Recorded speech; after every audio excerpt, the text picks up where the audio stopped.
Sir, your bath is ready.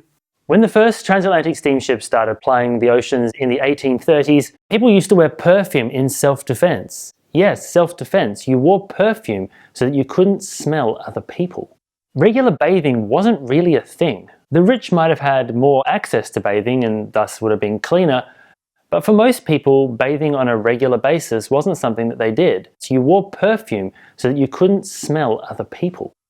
Cunard's first purpose-built ship, Britannia, entered service in 1840, and there was no running water on board. In the cabins you would find wash bowls, water jugs and chamber pots, and you'd have been given an allocation of water. There was no desalination plants on board, so you couldn't just turn on the tap. This might have sounded a little bit unsanitary, but it wasn't a vast departure from what people were experiencing at home, and so on board Britannia it was a bit like life as normal. There was, however, on board the ship some communal toilets that could be accessed during the day, but at night time you were limited to using your chamber pot only, particularly after midnight when it was a strict lights out policy on board the ship. But as attitudes started to change towards bathing, so did standards both on land and on ships.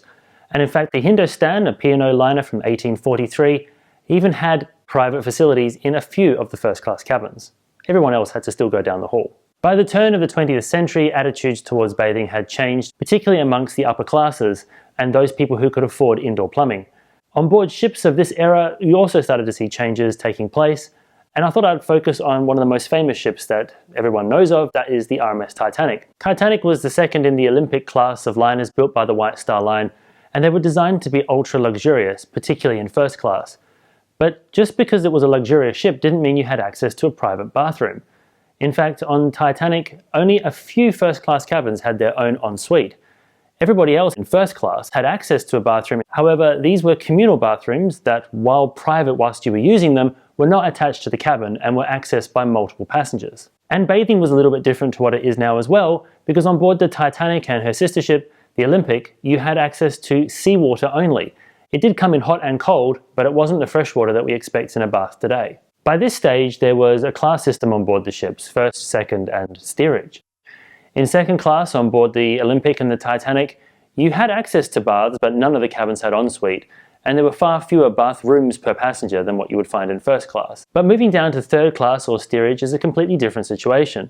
While there were a couple of baths available, there's no way that the hundreds of passengers in this class would have got access to the bath. This wouldn't have been a surprise though, because most of the people travelling in third class probably wouldn't have been accustomed to having a full body submersion wash on a regular basis. One thing I should mention is on the Titanic and the Olympic, there were other bathing facilities aboard for the crew, including the very famous ensuite bathtub in Captain Smith's cabin, but there were also bathing facilities available for the other crew members to keep the crew clean for their service with the passengers. When they proposed to build Titanic II, a replica of the famous White Star liner, the idea was to replicate the original facilities on board, including the communal bathrooms. Would you sail on board a ship that didn't have private facilities?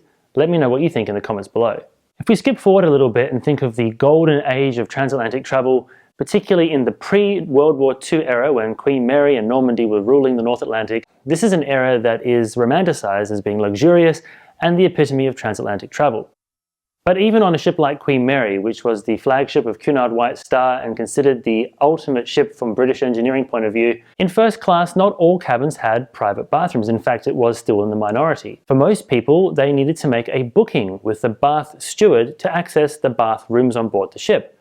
At your allocated time, the Bath Steward would come to your cabin, knock on the door, Sir, your bath is ready. and you'd be escorted to the bathroom, which had been prepared for you to enjoy for an allocated period of time. After your bath was completed, you'd return to your cabin and the Bath Steward would prepare the room for the next passenger booking. On board Queen Mary, water was available in both salt and fresh water, both hot and cold. And on board the ship there were more baths available for passengers in second class and in tourist class. Throughout the 1950s and 1960s, ensuite bathrooms became more common in selected first-class cabins, but even throughout the 1960s as they were designing and developing ships, they included communal bathrooms. On board the P&O Canberra, for example, which remained in service until 1997, there were shared bathrooms for many of the passengers on board the ship. Additionally, when QE2 was being developed, particularly in the early days when they thought she might be a three-class ship, they actually designed her with communal bathrooms on board. These spaces on board the ship were actually included in the final design, but converted into storerooms. And when you entered into these rooms, some of them were finished with the tiling up the walls as they would have had if they were bathrooms. As it turned out, Cunard included a private ensuite in all of the passenger cabins, one of the things that allowed QE2 to remain in service for almost 40 years. Today, all cabins have access to a bathroom, regardless of the cabin category on board, though baths are still reserved for the highest quality of accommodation on board most cruise ships. Actually, whilst I've got you here, let me know in the comments below, do you hate a shower curtain on a ship? Because I really do, especially when the ship's moving in rough seas. It's just an unpleasant experience. But let me know what you think, shower curtain or shower door. Interestingly enough, even though private facilities became a major part of the cruise industry from the 1980s onwards, many of the cruise ships that were designed with communal bathrooms lasted until the 1990s. As I mentioned before, Canberra lasted until 1997, and in Australia, a very well-known and popular cruise ship, the Fair Star, also had communal bathrooms, and she lasted as well until 1997. I think today if you boarded a cruise ship and found that there wasn't an ensuite bathroom on board, you'd be pretty surprised and really disappointed.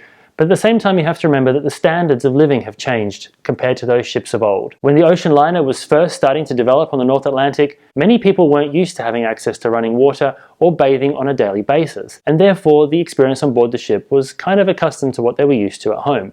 Just like our experience on board cruise ships today demand that we have access to private facilities because that's what we're used to in our homes. I hope you've enjoyed this little look back in history at the bathing facilities on board the ships. Was there anything here that you were surprised about? Let me know in the comments below. If you're interested in more maritime history, please check out my maritime history playlist. Thanks so much for watching, and until next time, I hope to see you on board. This video was brought to you by me and my new book, The Evolution of the Passenger Ship. In The Evolution of the Passenger Ship, we bring years of research together to create a book that takes you on a journey from the dawn of passenger shipping right the way through to the modern cruise behemoths that we see today. The Evolution of the Passenger Ship is available at all good bookshops, and if you purchase a copy, you help us, which helps support the channel.